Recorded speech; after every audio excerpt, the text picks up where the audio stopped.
Pemirsa DPR RI mengesahkan rancangan Undang-Undang Pemekaran 3 provinsi di Papua. Ketiga provinsi tersebut yakni Provinsi Papua Selatan, Papua Tengah, dan Papua Pegunungan.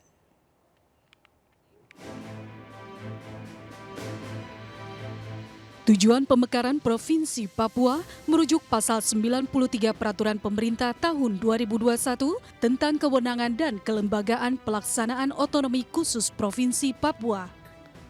Pemekaran sendiri merupakan amanat undang-undang tentang otonomi khusus Papua bahwa pemekaran harus memperlihatkan aspek politik, administratif, hukum, kesatuan sosial budaya, sumber daya manusia, infrastruktur, dan kemampuan ekonomi.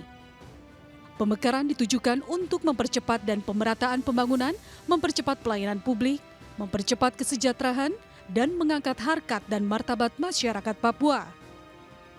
Terkait dengan Papua, ada 3 penambahan provinsi.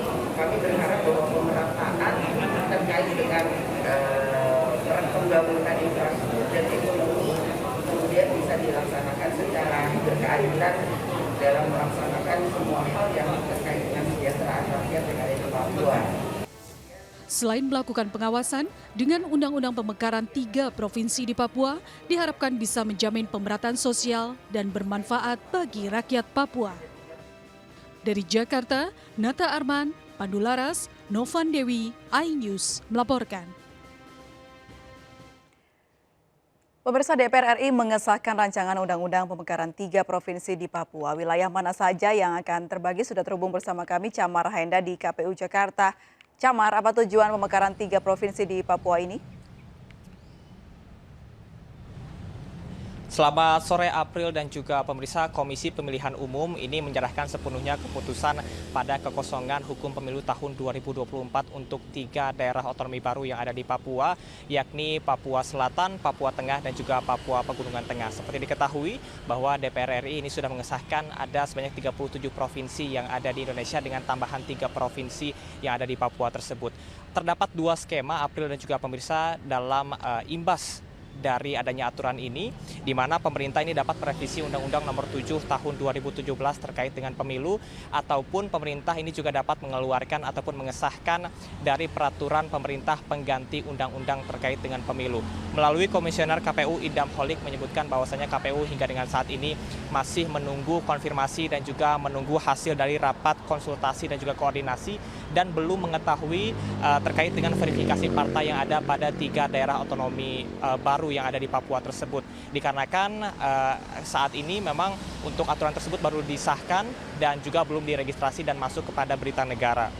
Sementara beberapa hal yang nantinya berubah apabila pemerintah telah mengesahkan terkait dengan hukum pemilu tahun 2024 untuk 3 daerah otonomi baru ini, diantaranya adalah nantinya akan ada perubahan dari dapil ataupun daerah pemilihan, kemudian juga jumlah kursi yang ada pada setiap provinsi baru tersebut, dan hal tersebut juga terlampir dalam lampiran 3 dan juga lampiran 4 terkait dengan pemilihan untuk anggota DPR RI dan juga untuk pemilihan anggota DPRD.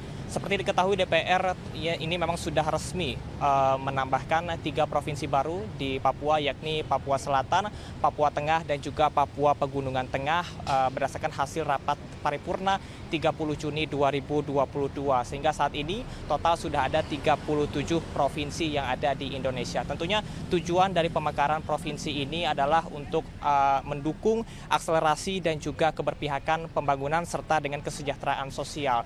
Sejumlah kritik dan juga saran juga disampaikan oleh para konsultan, kemudian juga para pengamat politik dan juga sosial, bahwasanya pemerintah Indonesia ini tidak boleh abai dan juga tidak boleh meninggalkan pendekatan dari sosial politik, dikarenakan apabila kita melihat kepada suasana, situasi dan kondisi di Papua sendiri, April dan juga pemirsa, ini masih ada dalam gejolak, kemudian juga masih ada gerakan separatisme yang dapat memecah belah persatuan Indonesia. Kemudian juga tentunya kita sama-sama berharap bahwasanya dengan adanya pembakaran ini dapat menciptakan akselerasi pembangunan dan juga dapat menciptakan kesejahteraan bagi masyarakat yang ada di Papua. Sementara demikian, April, kembali ke Anda di studio. Terima kasih Chamar Haenda melaporkan langsung dari Kantor Pusat Pemilihan Umum Jakarta. Selamat bertugas kembali.